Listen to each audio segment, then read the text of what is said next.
नमस्कार साथियों, success study Baluda YouTube channel में आपका स्वागत है। आज के इस कालखंड में हम निपुण भारत एवं मिशन अंकुर के अंतर्गत शिक्षक संदर्शिका कक्षा 1 व 2 के सप्ताह 2 का पहला दिवस में शिक्षण कार्य हम कैसे करें, यह हम जानने वाले हैं। तो आइए हम शुरू करते हैं आज का वीडियो। सबसे पहले शिक्षण कार्य प्रारंभ करने के पहले हमें कुछ सामग्री की आवश्यकता होती है और वे सामग्रियां हैं अंकुर, वर्कबुक, पेंसिल, वर्ण कार्ड और हमारी कहानियां उड़ान। आज के इस कालखंड में हम हमारी कहानियां जो पुस्तक है उसमें से उड़ान नामक कहानी का जो है वाचन करेंगे। चलिए, सबसे पहले हम क्लास में शिक्षण कार्य प्रारंभ करने के पहले एक ये चित्र है। इस चित्र के माध्यम से हम बच्चों से चर्चा करते हैं। चित्र दिखा करके बच्चों से हम पूछते हैं कि इस चित्र में आपको क्या क्या दिखाई दे रहा है।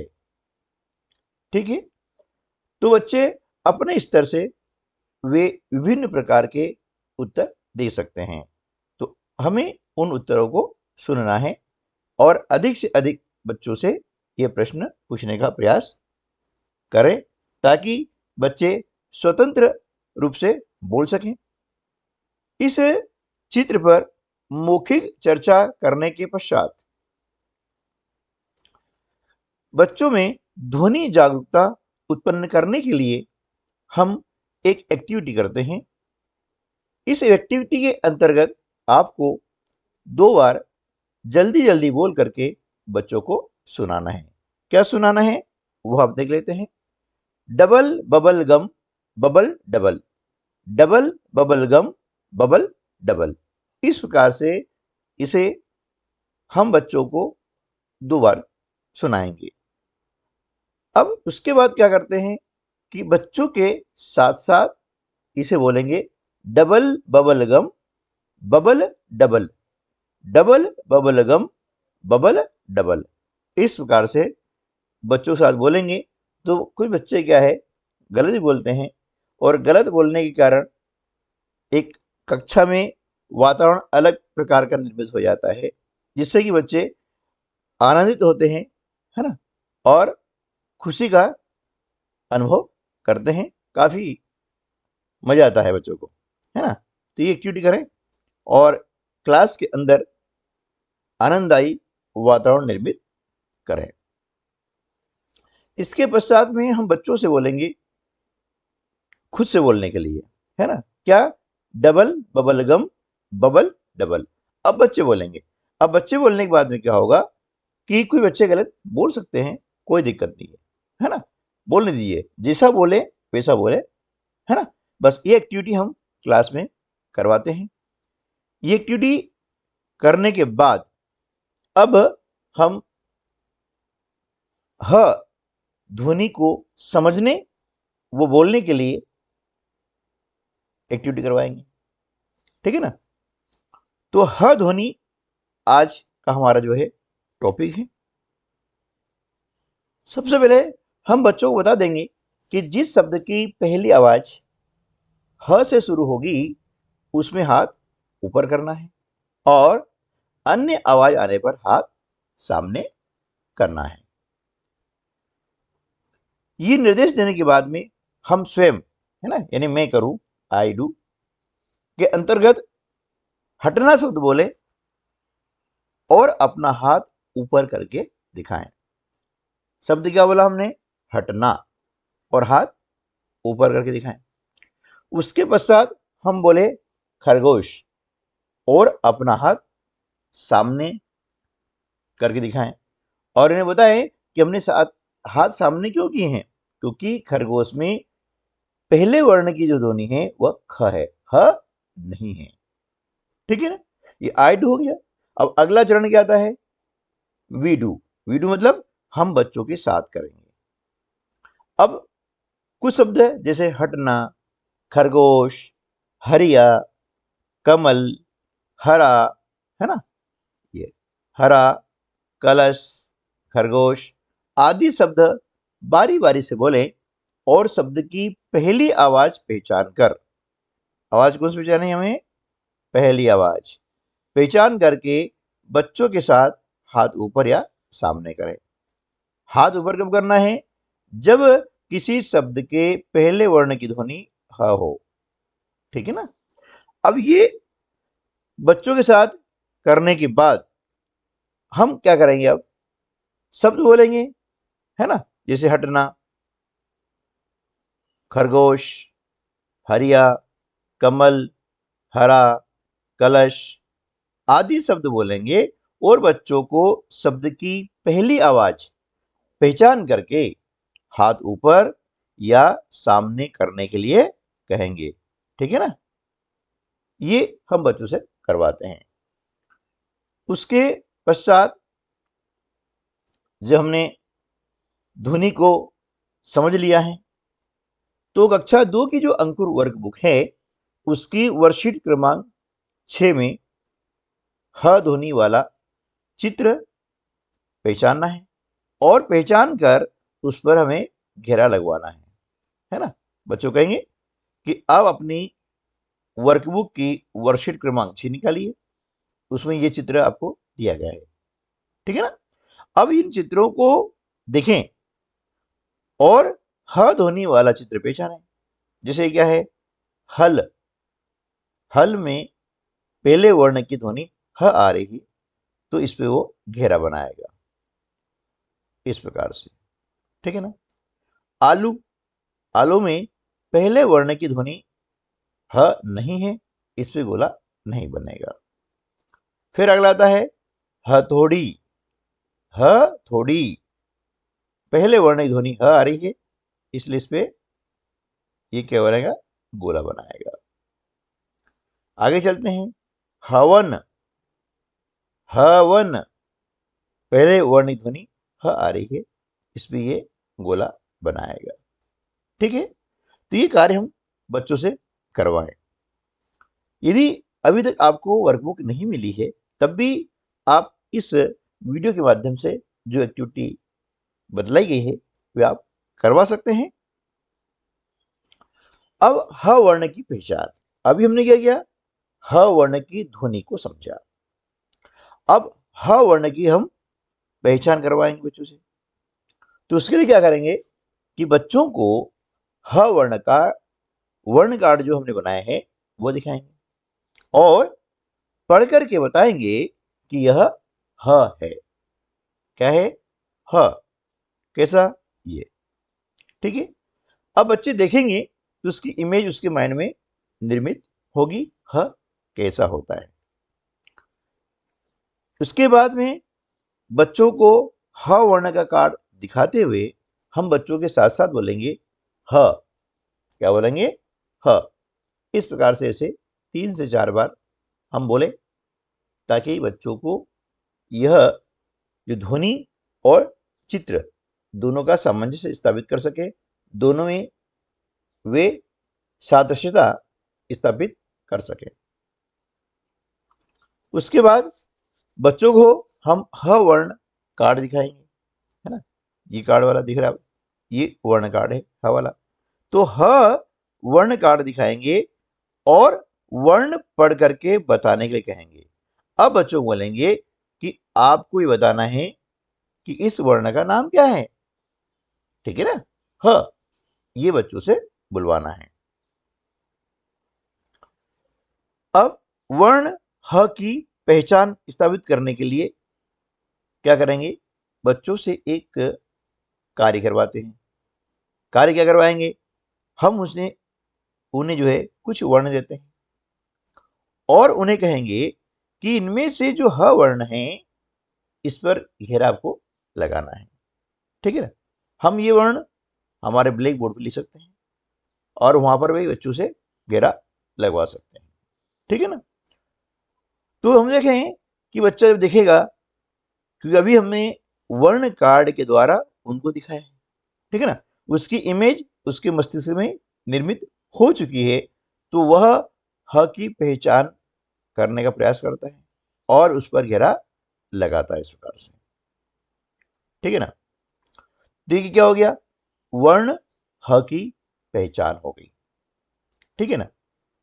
अब पहचान जब हो जाती है तो अंतिम में बारी आती है लेखन की, क्योंकि हमारी जो भाषा है वह LSRW सिद्धांत पर कार्य करती है ना। भाषा शिक्षण कोई से लैंग्वेज भी हो, किसी भी लैंग्वेज को सीखने के लिए हमें इन 4 चरणों से, इन 4 स्टेप से गुजरना होता है।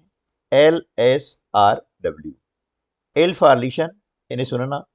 सबसे पहले हम सुनेंगे, आफ्टर देन स्पीक, फिर बोलेंगे। R फॉर रीडिंग, पढ़ेंगे। और W फॉर राइट, फिर लिखेंगे। लेखन कार्य जो होता है वो सबसे अंत में आता है, और उसी तारतम्य में हम अब करेंगे वर्ण लेखन। इसके लिए क्या करेंगे कि बोर्ड के ऊपर हम स्ट्रोक के अनुसार वर्ण लिखेंगे और उस पर अंगुली फेर करके बच्चों को बताएंगे कैसा, ये स्ट्रोक है ना।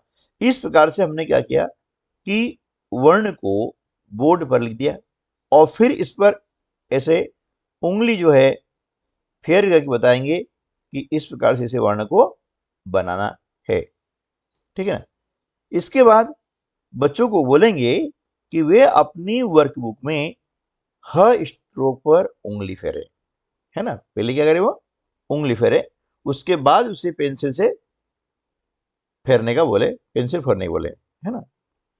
अब कैसे फेरना है ये भी यह चित्र में आपको दिखाया गया है ना। कि सबसे पहले यहां से यहां पर, ठीक है ना। फिर इस प्रकार से ये यहां पर, फिर ये यहां से यहां बनाए और ऐसा बनाए, ठीक है ना। ऐसे कर सकते हैं। यदि ऐसा ना करें तो इस प्रकार से भी किया जा सकता है। देखिए यहां से चले, फिर ऐसा बनाए, फिर ऐसा बनाए, ये भी कर सकते हैं। फिर यहां से ऐसा और यहां से ऐसा, है ना। इस प्रकार से भी उंगली फेर के उनको बताया जा सकता है। हमारा मकसद क्या है कि बच्चा वर्ण लेखन कर रहे हैं, ठीक है ना। तो यहां से ये क्रमबद्धता जरूर नहीं है, आगे विषय कर सकते हैं, बस वर्ण आ जाना चाहिए, सीधी सी बात है ना। तो इस प्रकार से इस जो स्ट्रोक है, इस स्ट्रोक को जो क्या करें, ऐसे पेंसिल्स के द्वारा उनसे स्ट्रोक को मिलवाए और वर्ण लेखन का कार्य करवाएं। जब ये कर लेंगे तो बच्चा फिर यहाँ पर इस प्रकार से स्वयं लिखने का प्रयास करेगा, है ना। इस प्रकार से, है ना।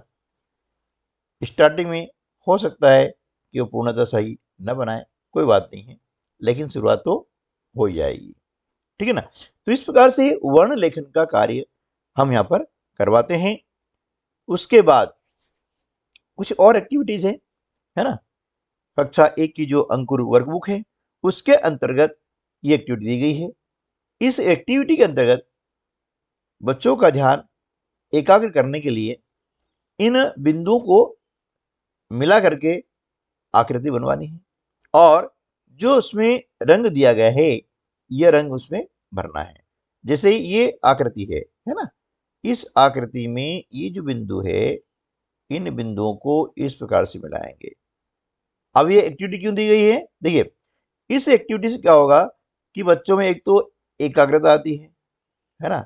बच्चे ध्यान लगा कार्य करते हैं। दूसरी बात यह है कि उनके हाथ का संतुलन बन जाता है, जो कि वर्ण लेखन में काफी सहायक सिद्ध होता है।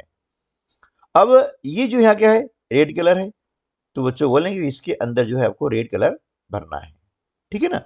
इसी प्रकार से यह जो आकृति दी गई है, इस आकृति में भी बिंदुओं को मिलाना है और इसमें यह वाला कलर भरना है, ठीक है। इस आकृति में भी बिंदु मिलाना है और येलो कलर भरना है। यानी यहाँ जो कलर दिया गया है इस कलर से आप मैच करें और इसको फिलअप करें। तो बच्चे क्या करेंगे कि जब मैच करेंगे तो इनमें संबंध स्थापित करने की जो समझ है वो भी विकसित हो जाती है, ठीक है। हस्त संतुलन का एक उद्देश्य हमारा है वो पूरा हो जाता है। और सबसे बड़ी बात यह है कि बच्चों में एकाग्रता आ जाती है, बच्चे तल्लीन होकर के कार्य करते हैं, जिससे क्लास में अनुशासन भी बनता है।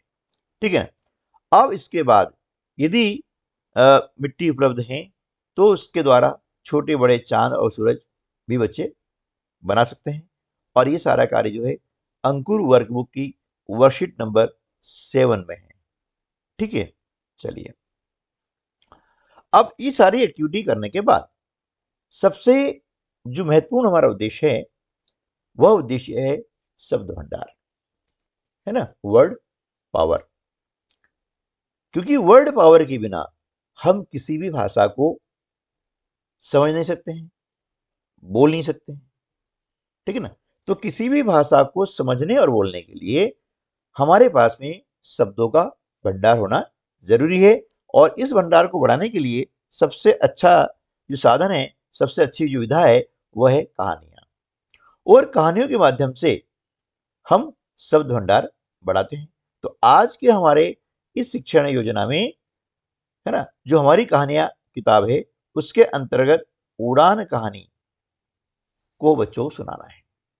और कहानी सुनाते हुए बीच बीच में बच्चों से प्रश्न भी पूछने हैं, ताकि बच्चे ध्यानपूर्वक कहानी को सुने, ठीक है ना, और समझे। तो इस प्रकार से हम कहानी स्टार्ट करते हैं। आज की कहानी है उड़ान, है ना। उड़ान में आप देख रहे हैं कि एक चिड़िया है और कुछ चिड़िया नीचे डालियों पर बैठी हुई है। तो इन्हें हम पढ़ करके सुनाएं। जो कुछ कठिन शब्द आते हैं उनका अर्थ भी बच्चों को बताएं। चिड़िया पंख फैलाकर फुर्र से उड़ जाती है। तितली और भंवरे भी लेते हैं अपने पंखों से उड़ान। क्या बिना पंख भी कोई उड़ सकता है? इस प्रकार से कहानी पूछे। और बच्चों से आप प्रश्न कर सकते हैं, क्या बिना पंख भी कोई उड़ सकता है? बच्चे बताएंगे नहीं, है ना, क्योंकि उड़ने के लिए पंखों की आवश्यकता होती है। इस प्रकार से इस जो चित्र हैं इन चित्रों पर भी आप मुझसे चर्चा कर सकते हैं। उसके बाद में हाँ, ठीक है ना, फिर क्या करेंगे? हाँ, बादल, पत्तियां और पतंगे बिना पंख भी उड़ पाते हैं आसमान में। फिर हम बताएंगे कि देखो भैया, आपने क्या बोला कि बिना पंख के उड़ नहीं सकता है। बोलेंगे हाँ, नहीं उड़ सकता है। ठीक है। फिर हम कह सकते हैं, या बच्चे पहले बोल सकते हैं कि नहीं नहीं उड़ सकता है, कोई बात नहीं है ना, चर्चा करें, है ना। फिर बताएंगे कि देखो भैया, जो बादल होते हैं, पत्तियां होती हैं, पतंग होती हैं, है ना, ये बिना पंखे भी आसमान में उड़ जाती है ना। तो इस प्रकार से हम इस कहानी को सुनाएंगे।